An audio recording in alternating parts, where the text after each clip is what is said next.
નમસ્કાર વિદ્યાર્થી મિત્રો, આજે આપણે બીએ સેમેસ્ટર 3 માં પેપર 4 સીસી 304 માં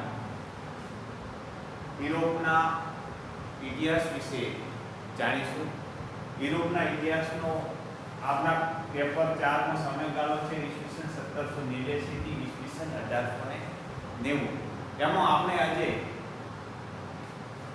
फ्रांस क्रांति ना कारणों और परिणामों की बात करवानी है। फ्रांस राज्य क्रांति ना कारणों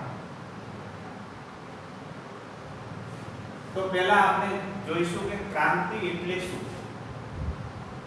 પહેલા પ્રશ્ન આપણને એમ થાય કે ક્રાંતિ એટલે શું, ક્રાંતિ કોને કહેવાય? તો ક્રાંતિ એટલે આમૂલ પરિવર્તન, આમૂલ પરિવર્તન अथवा तो मूलभूत फेरफार, मूलभूत फेरफार। क्रांति એટલે આમૂલ પરિવર્તન અથવા તો મૂળભૂત ફેરફાર।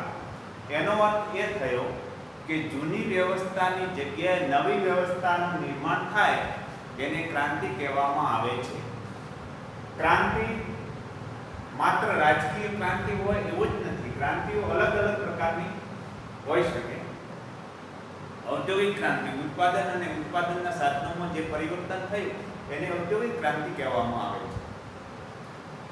આપણે બીએ સેમેસ્ટર 1 માં ભણી ગયા 1789 ની અમેરિકાની ક્રાંતિ એ રાજકીય સ્વરૂપની ક્રાંતિ હતી। એના સિવાય 1688 ની ઇંગ્લેન્ડની ક્રાંતિ એ धार्मिक स्वरूपनी क्रांति थी। એટલે ક્રાંતિ રાજકીય પણ હોઈ શકે,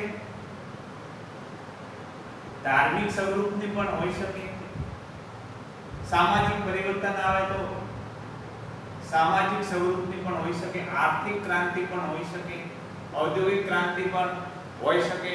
અત્યારે તેલુગુ ક્ષેત્રમાં આવેલા ફેરફારને પીળી ક્રાંતિ તરીકે પણ ઓળખવામાં આવે છે।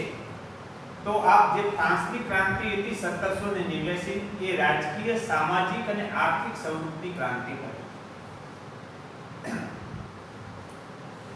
આજે આપણે ફ્રાન્સ રાજ્ય ક્રાંતિના કારણોની વાત કરવાની છે। ફ્રાન્સ રાજ્ય ક્રાંતિના કારણો એમાં राजकीय कारणों, राजकीय क्या प्रकार की परिस्थिति फ्रांस क्रांति माटे जवाबदार थी? तो आपखुद अने निरंकुश राजाशाही। आपने ये ज ख्याल आपसे कि आपखुद अने निरंकुश राजाशाही फ्रांस की क्रांति माटे जवाबदार थी। तो फ्रांस ना राजाओ आपखुद था।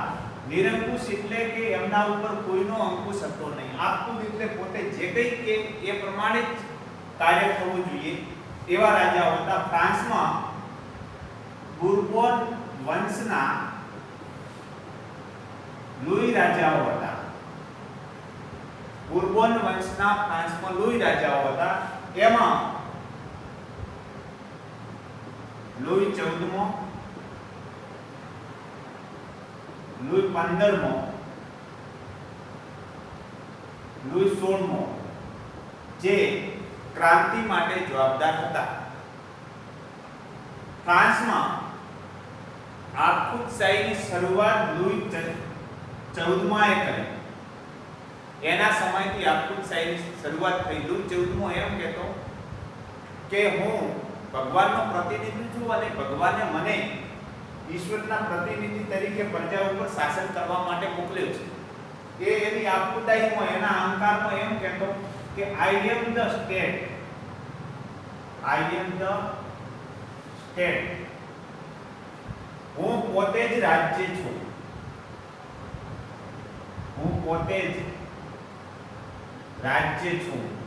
એટલે હું કોઈનું સાંભળીશ નહીં, પ્રજાના પ્રશ્નો પ્રજાની સમસ્યાઓ કશું જ સાંભળીશ નહીં, હું પોતે જ રાજ્ય છું એવો આપતું અને અહંકારી શાસક હતો. તેને પુષ્કળ ખર્ચા કર્યા. વર્સેલ્સમાં એનો દરબાર હતો, ત્યાં ભોગ વિલાસમાં એ પડ્યો રહેતો અને પુષ્કળ ખર્ચાળ શાસક હતો. લુઈ 15મો એક યોગ્ય શાસક હતો. શરૂઆતમાં પ્રજાને એમ લાગ્યું કે લુઈ 15મો આપણને સારા એવા સુધારા આપશે અને યોગ્ય શાસક હતો. પરંતુ તેનામાં પણ વિકાર આવતા પોતાના પિતા લુઈ 14માની જેમ એ પણ ભોગવિલાસી અને ખર્ચાળ શાસક બન્યો. પુષ્કળ ખર્ચાઓ કર્યા અને આ ખર્ચાઓને પહોંચી વળવા માટે એને પ્રજા ઉપર વધારે ને વધારે ટેક્સ નાખ્યો, કર નાખ્યો. એટલે ખેડૂતોએ મોટા ભાગનું એમનું જે કંઈ ઉત્પાદન હતું એ આ ટેક્સ ભરવામાં, ખર્ચ ભરવામાં વપરાઈ જતું હતું. એટલે લુઈ 15મો પણ ફ્રાન્સની પ્રજામાં અયોગ્ય શાસક પેદા થયો અને એને પણ ફ્રાન્સની પ્રજા છે એ તિરસ્કારની નજરે જોવા લાગી. એના પછી શાસક આવ્યો લુઈ 16મો.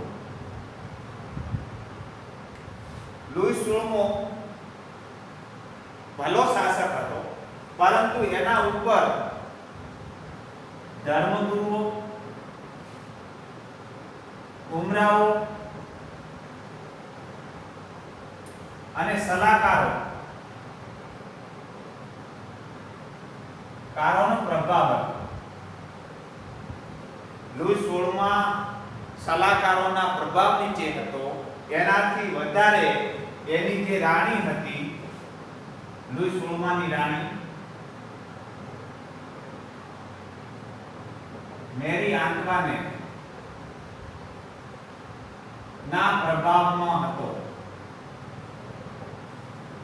લુઈ 16માની રાણી મેરી આંતવાનેટ ના પ્રભાવમાં હતો. એટલે આ રાણી છે એ ઓસ્ટ્રેલિયાના રાજાની પુત્રી હતી, રાજકુંવરી હતી અને લુઈ 16માં ઉપર એનો પૂરેપૂરો પ્રભાવ હતો. એટલે લુઈ 16મો જે પ્રમાણે રાણી કે એ પ્રમાણે શાસન ચલાવતો હતો.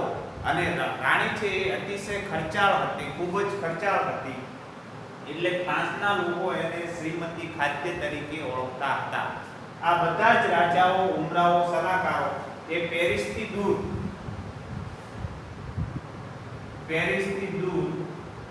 12 માઇલ દૂર